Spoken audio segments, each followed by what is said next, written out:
Let's delve deeper into President Trump's Asia trip. Specifics of his itinerary isn't confirmed, but the world is fascinated with what he plans to get done in South Korea, the second stop of his five-nation tour.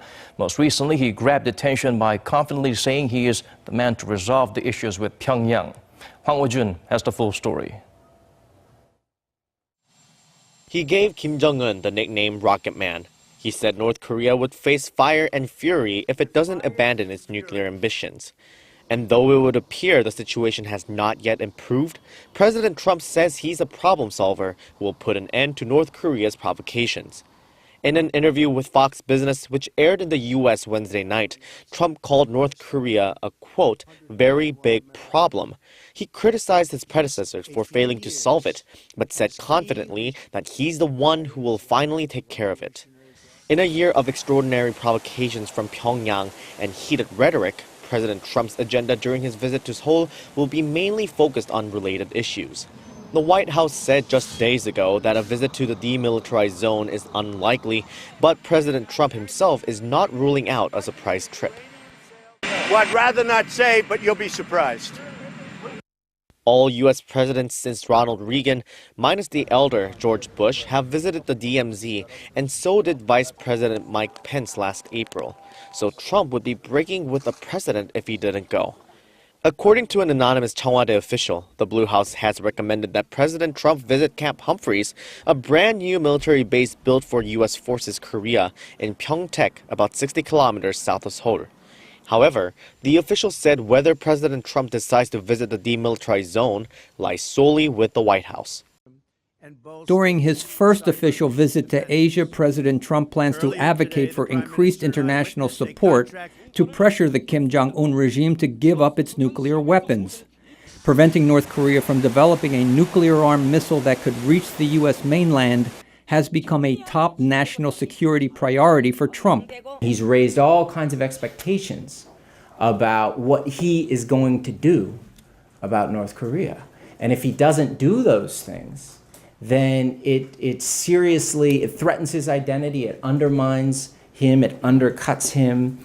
The Trump administration has worked with China and Russia in the United Nations to pass tougher economic sanctions that could reduce North Korean trade by 90% and oil imports by 30%, and also imposed unilateral restrictions as well.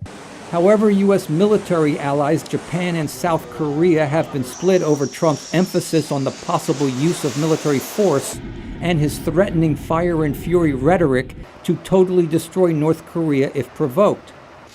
In Japan, Trump will meet and likely golf with Prime Minister Shinzo Abe, perhaps his closest friend in Asia. President Trump and Prime Minister Abe also agree on a number of issues, including, in particular, on the North Korea problem to a very large extent. Japanese public support for Abe's strong stance on national security was bolstered after North Korea conducted 2 missile tests that flew over Japanese airspace and helped his conservative coalition recently win a decisive victory in an early parliamentary election. Yet while Abe has voiced staunch support for Trump's maximum pressure policy, officials in Seoul have quietly indicated that the threat of force is a diplomatic tactic to force concessions from North Korea and China. South Korean President Moon Jae-in is also expected to emphasize his country's long-standing ironclad U.S. alliance when he meets with Trump in Seoul. However, the liberal South Korean leader has openly opposed any use of force on the Korean peninsula that could engulf the region in a devastating war. I think Trump's visit is an opportunity to educate him in terms of how South Koreans see this, and the fact that South Korea's been living under a credible threat of North Korean nuclear attack for a while now, and we're all doing fine. Trump has characterized Moon's past efforts to engage North Korea in dialogue as unworkable appeasement. For now, differences between Seoul and Washington have been muted in the face of North Korea's continued missile and nuclear tests and Pyongyang's refusal to engage in inter-Korean talks or even accept offers of humanitarian aid from the South. Washington's diplomatic efforts for a peaceful resolution of North Korea's nuclear threat is reportedly on its last legs, according to multiple U.S. officials.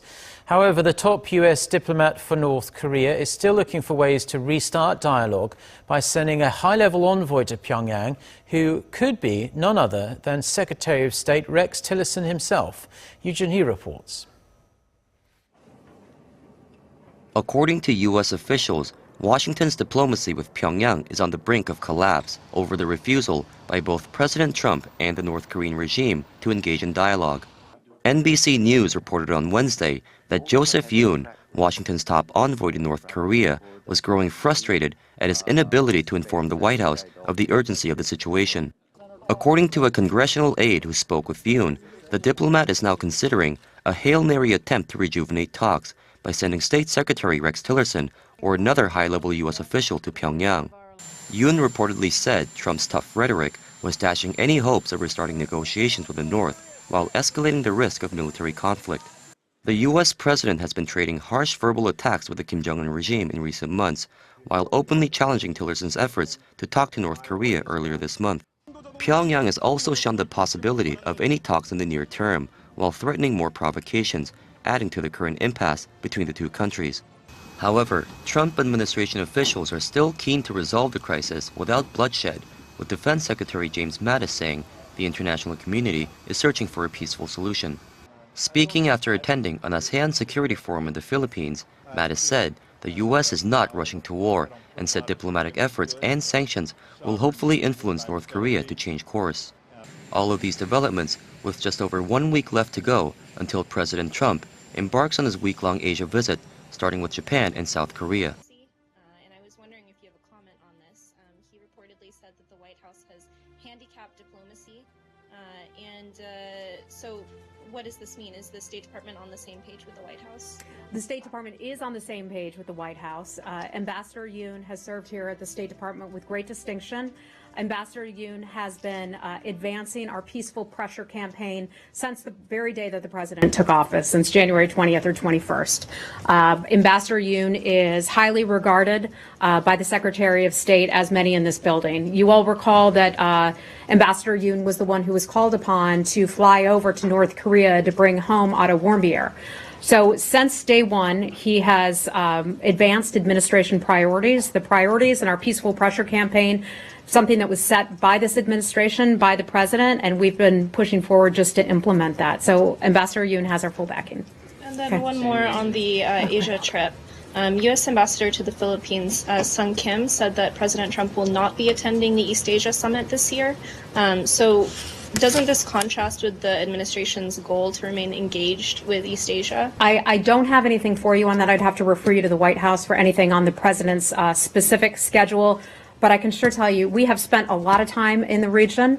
The president is going over there next week, I believe it is. The secretary will be accompanying the president on that as well. Our deputy secretary, John Sullivan, just returned from South Korea as well as Japan. It's an area we've spent an awful lot of time. We've invested a lot of time in that, and we have a strong relationship with many of those countries, as you well know. And I know you might not have it, but if you get a chance, can you tell us who will be leading the U.S. delegation instead of the president?